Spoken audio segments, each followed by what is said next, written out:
You know what else is yellow? Snot. I thought it was more green.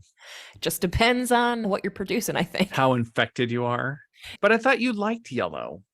I do like yellow, I but thought it I was your don't love favorite. mucus. Why do you make such negative associations with yellow if it's your favorite color, Katie? Everything's a duality, right? It's not always going to be good. Yellow is, you know what? We'll get into this. Roll the credits. Light from Lantern presents Knit a Spell. I'm magical maker, Katie Rempe.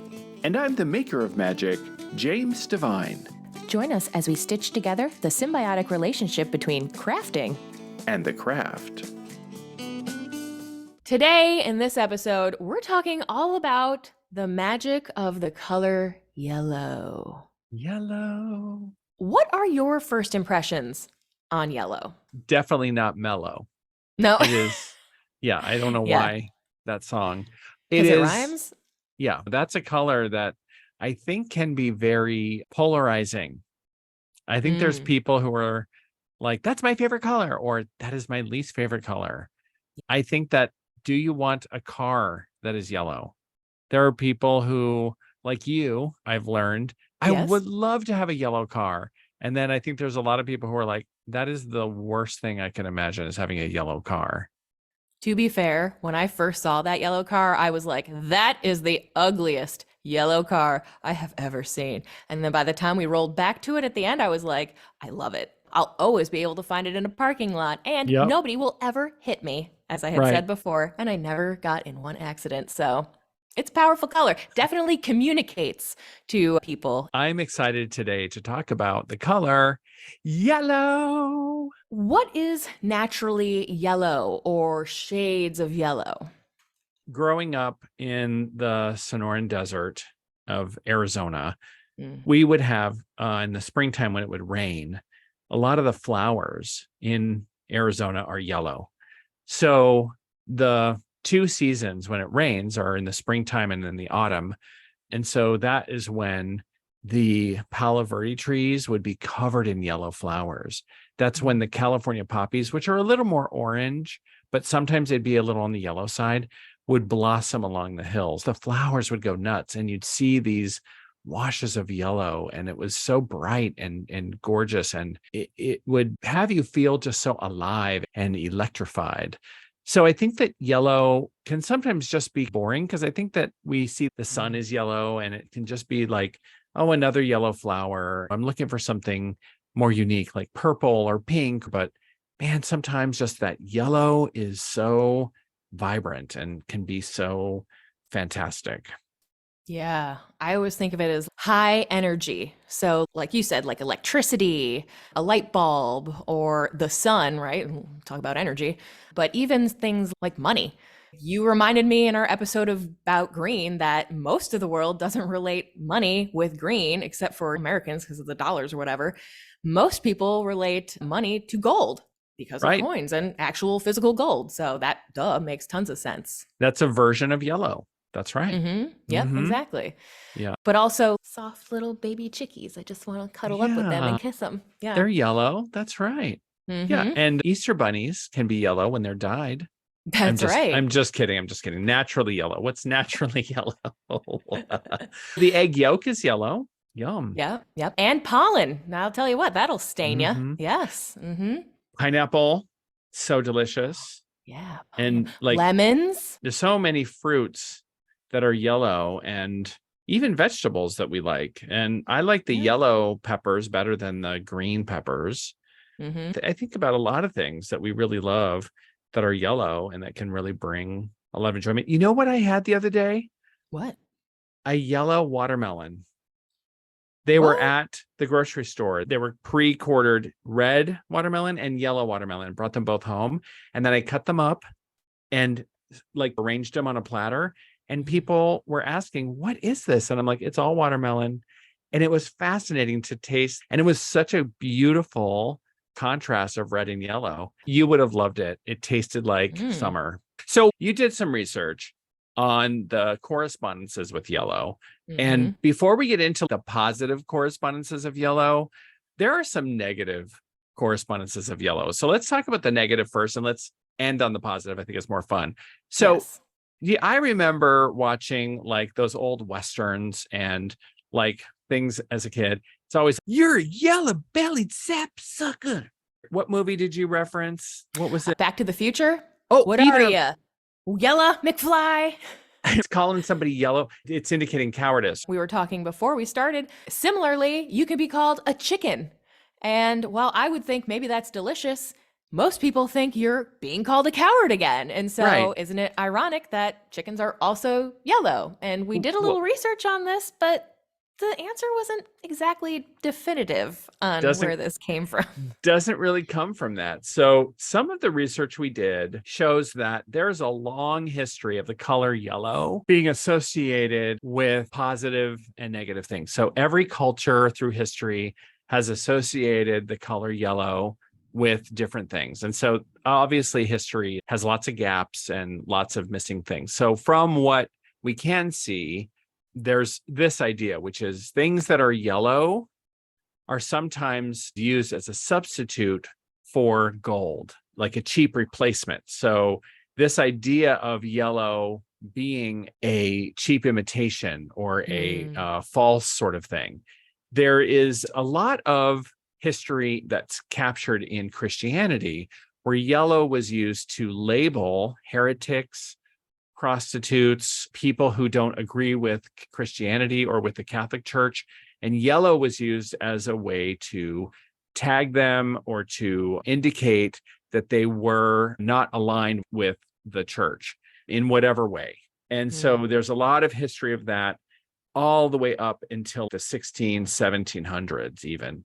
And then there's, of course, like your body will turn yellow if your liver isn't functioning well. And that wasn't necessarily known until later. So that's a condition you can have in your body. But in the 18th century, so in the late 1700s, you start to hear the term yellow belly as a way to describe people as both xenophobic, referring to people where they're from. Eventually, it came to be coined in the late 1800s. In 1856, there's a reference by P.T. Barnum where he said, we never thought your heart was yellow. And it's this idea that you were a coward, that you wouldn't do the stunt. It just continues on from there, that this sort of ends up through these many iterations over much history. So I think that those are interesting, that those colors come together and there can be some racist ideology or some xenophobic ideology in there as well. Is there anything that you wanted to add to that from the negative connotations of yellow? I was just thinking another way that people are yellow is kids with jaundice. Babies are born with this deficiency. And what do you do to solve it? You put them in the sun. So it's like the yellow kind of then fixes the yellow, which is also ironic in that duality. Yeah, exactly. And does that actually help them, or do they just get a tan? They look great either way. They get their vitamin D and they get some breast milk and they get a little healthier. Yeah, it's interesting how there is this idea of illness with our body and associating that with yellow. And I think on top of that, that yellow is a very polarizing color. There are people who just aren't really interested or don't really like that color because it's too much. And people who are very into that color because it just has a different association for them. So I think yellow is a complex color, but it has some very powerful magical correspondence that are very positive as well. Starting with the color gold. Gold is a universally, you want an ounce of gold? I don't know anyone who would say no. They even put it in a drink. It must be worth its weight in gold. Oh, imagine that. Yeah, it's funny that it's a thing of great value and also seen as completely valueless, depending on what it is and the shade that it is. And you're completely right, because I recently did a poll on our YouTube channel on Light from Lantern that asked people what their favorite color was, and yellow was dead last. So I was surprised that it even lost to greens, which historically I have found are the least favorite of most people. Fascinating. So what are some of the magical correspondence of yellow, Katie? For anyone who's like into tarot or color magic in general, you might be familiar with yellow being associated with air and thus communication and Mercury. Air is the element of thoughts, ideas, technology, like Katie said. For some people that do directions, that would be the direction of east, which is also where the sunrise happens. So the yellow dawn, we might say. I didn't know this, that yellow is associated with the number in numerology of 3. I had no idea. So that's a new one for me. I wonder if it's part of the numerology around it being around creation and that sort of a thing, and thus the sun aspect again. That's my guess, I suppose. That's cool. Yeah. The solar plexus, is that the third chakra? Yes, third one. Yep. Oh, it is. And so it is associated with the solar plexus, which is the yellow chakra. So your solar plexus chakra will always occur in your center of balance. It can be anywhere below and behind your navel to up and above your navel. But that solar plexus chakra is your center. And that is where your sort of ego lies, where your center is, where your center in all sense of that word is. And it's where you radiate, how you show up. Just and so like that's the sun. Yeah, like the sun. And it's associated with a couple days of the week. Unsurprisingly, Sunday. Oh, that makes sense. Sunday would be like the sun. Yeah. Yep. And then, of course, what's the day of communication?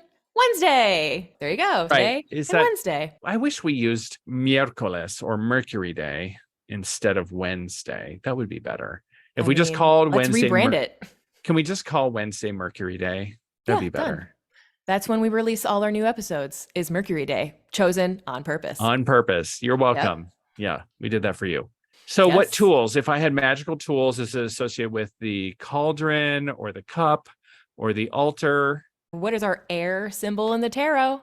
Oh, it's the swords. Of course. So the athame, the sword. But the wand is related with fire. Maybe the wand is whittled into a pointy thing, and thus it's a little more sword-esque. Some people some people see the wands as air and the swords as fire. So some people flip those around. So if you have an association of wands as air and you use swords as fire, you can see it that way too. Yeah. Always best to follow your personal feelings on things. Yes. Yep.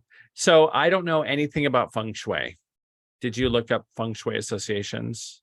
I did. So according to feng shui, it's all about being uplifting, bright, cheerful, and cozy, which makes a lot of sense. If you go into a house that has some yellow aspects, you're probably going to look at those first before anything else. We painted our kitchen yellow. So maybe we painted our front door yellow. Oh, that's cool. Oh. And everyone comments on it. I have used yellow in road opening, clearing, and cleansing magic work, because a lot of times I use lemon or citrus scented oils, and those are very yellow to me. So if I think about what does yellow taste like, what does yellow smell like, I'm often going to associate with lemon. If I'm thinking about a lemon meringue pie, or I'm thinking about lemony sort of things, that's always like sunshiny lemony to me, as often yellow.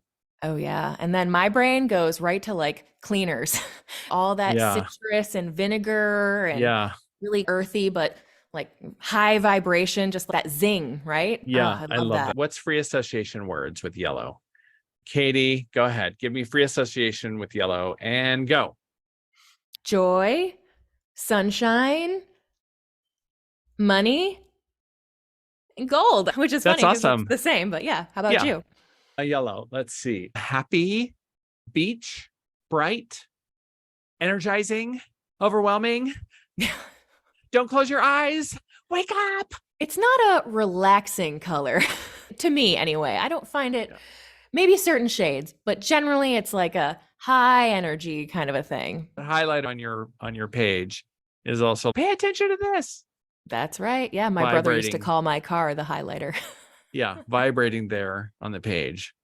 And as we've said before, it's also known for intellect, creativity, communication, and enlightenment. It's all part of the same series. Yeah. It's very cool. Let's take a quick break. And when we come back, we'll talk about using yellow in making and magic. That sounds awesome. All right, we'll be right back.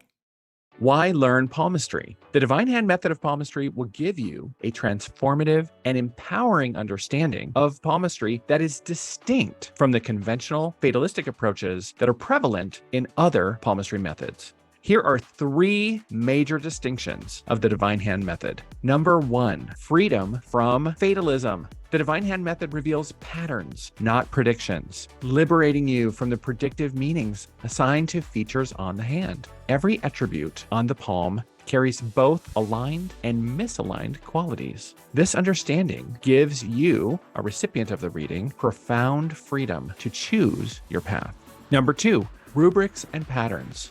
Instead of memorizing fixed interpretations, it allows you to discover a logical foundation you can apply universally, making the process of palmistry more intuitive and insightful. The rubrics also carry over between palmistry and other metaphysical practices like astrology and tarot. The knowledge gained from the divine hand method can be seamlessly applied across multiple modalities, enriching your overall spiritual understanding. And the last reason to learn palmistry: spiritual growth and self-awareness. As you explore the intricacies of palmistry, the insights you gain from learning about your hands and the hands of others often leads to a deeper understanding of your own unique gifts. And this is so often accompanied by a sense of self-acceptance, which can be profoundly transformational. So if you've been interested in palmistry, but you have yet to find something that speaks to you out there, the Divine Hand Method offers practitioners an alternative approach, one that shifts the focus from prediction to understanding patterns and revealing deeper truths. Through the Divine Hand Method, you will embrace the power of the hands as a source of insight, inspiration, and personal growth in the journey through life's mysteries. Join me in learning the Divine Hand Method of palmistry in either my introduction to palmistry or my intermediate level of palmistry. Find out more at intro-to-palmistry.com. Hey there, Knit a Spell fans. Guess what? We have a new home on Patreon. You can now support the show for just $5 a month at patreon.com/knitaspell. It's a great way to show your support for one of your favorite podcasts while also being able to participate in monthly polls, bonus video footage, and behind-the-scenes posts. After 3 months, you'll receive a free Knit a Spell sticker sent directly to your home. We hope you'll join us. To learn more and sign up, visit patreon.com/knitaspell. See you there. Welcome back. I thought it would be fun to look at some companies that use yellow predominantly in their branding and their logo. Where do people choose to use yellow in ways that we don't really think about? Mm-hmm. And you have this very cool graphic that we will link and we'll put this graphic in the show notes. And when we think about the power of color as a way to communicate and in marketing, this is a color emotion guide. Mm-hmm. And it has logos from companies all set up by their predominant color. What is your takeaway from this? It's just such a great confirmation that color is emotion, and the color that you choose for your company is going to, whether you intend to or not, set a certain mood. So you might as well do it intentionally, like I'm guessing many of these companies did, because I don't think it's a coincidence that a lot of these companies line up with what the color is supposed to mean.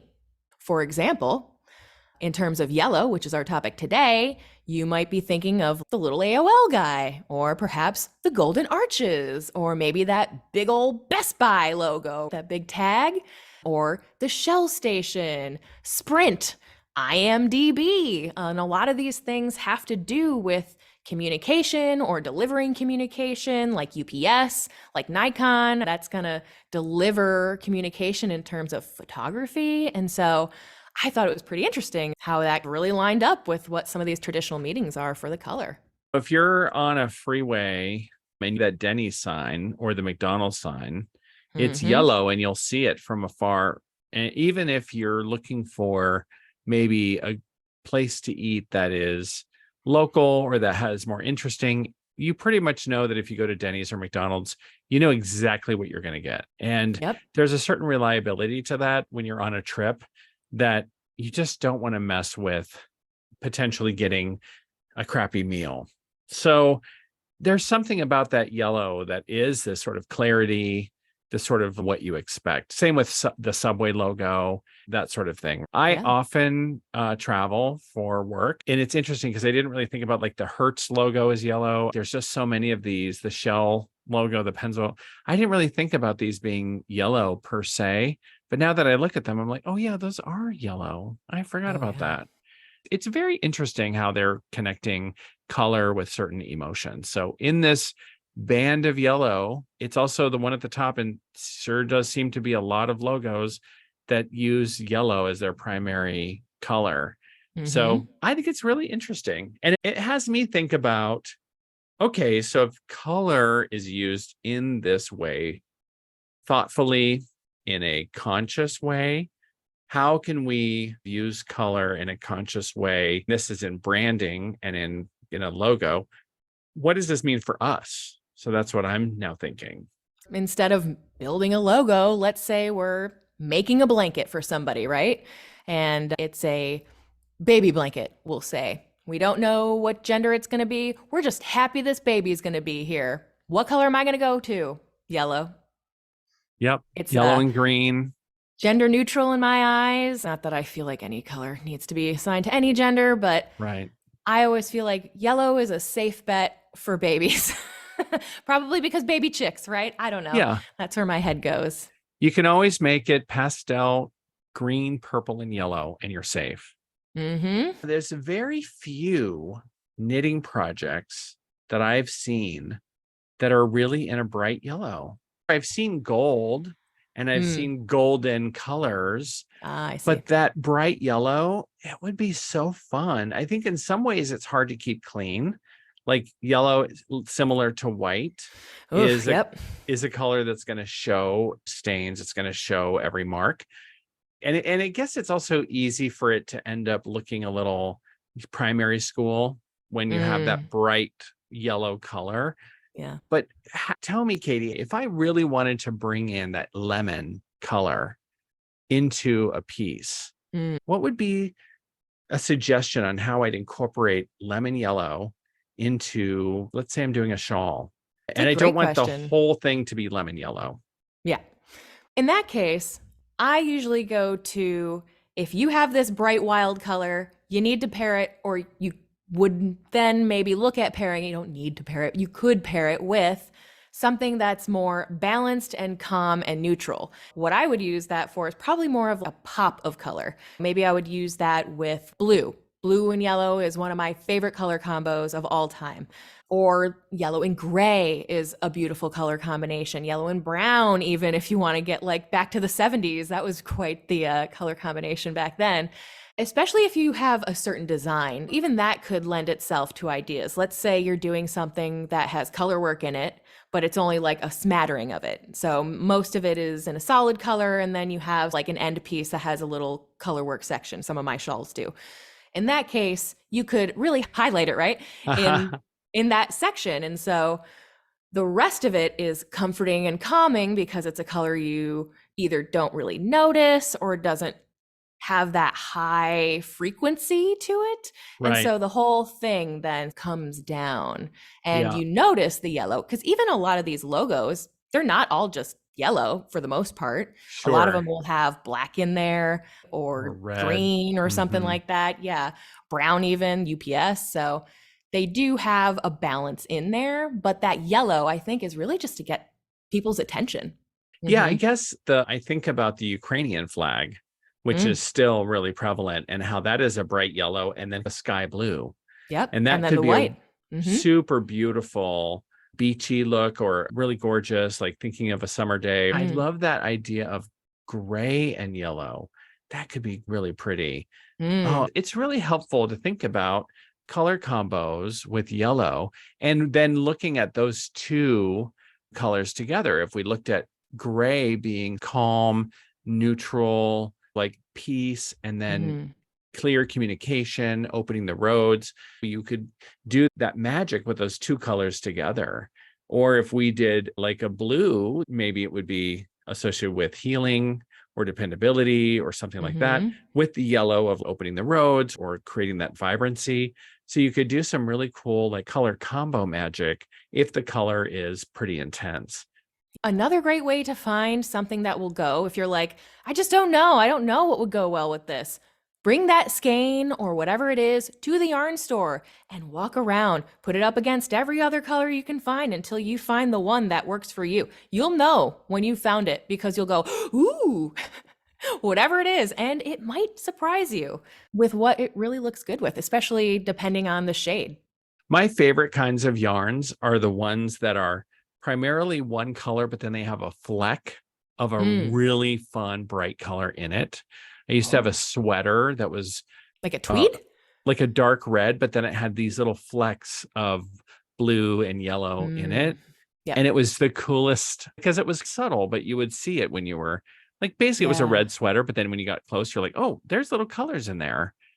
That dimension makes all the difference. There's a lot of yarns out there that are solid dyed. I use a lot of that with the UU yarns, but many people, and back when I worked at Skacel, we would often go for the marled colors or the melange colors, which were heathered. So they were many tones of that color. And so it had a great sense of depth, more like looking at grass as opposed to just picking one blade of grass. It just added a more depth of field. And that's a great way, again, to mix it up. Maybe it's a variegated yarn you end up finding and it has that yellow in there, but then it's also mixed with other colors so that it's not so overwhelming in that one skein. Sure. Yeah. Or an ombre, I suppose.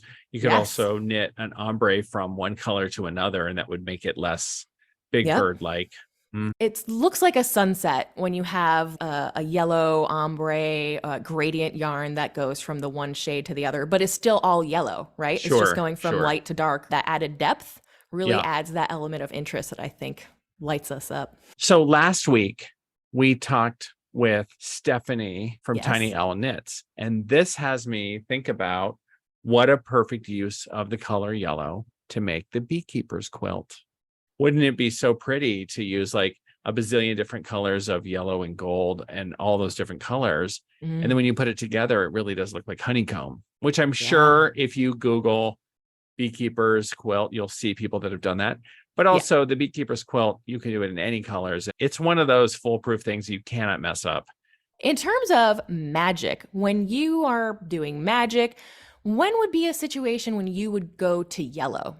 Like I had mentioned earlier, when I need to open the path ahead of me, when I need cleansing, clearing, when I need to blast something out and say, I am stuck. I have the dust bunnies of my mind. I need to clear stuff out. I would definitely start with yellow. So I may find a bright yellow candle. I may have some citrus lemon slices. I may have yellow lighting. I might even wear yellow. Or if I'm traveling, I may be anointing myself with Open Roads oil that has those similar scents in it. You can get things like that from Madame Pamida's Parlor of Wonders or other magical practitioners. Oh, and isn't it so nice that beeswax is like a yellowish color? So already is yellow, right? And honey is that beautiful amber color. Oh, so yeah, great for sweetening things. Exactly. So these are the things to sweeten the path ahead, to open those roads.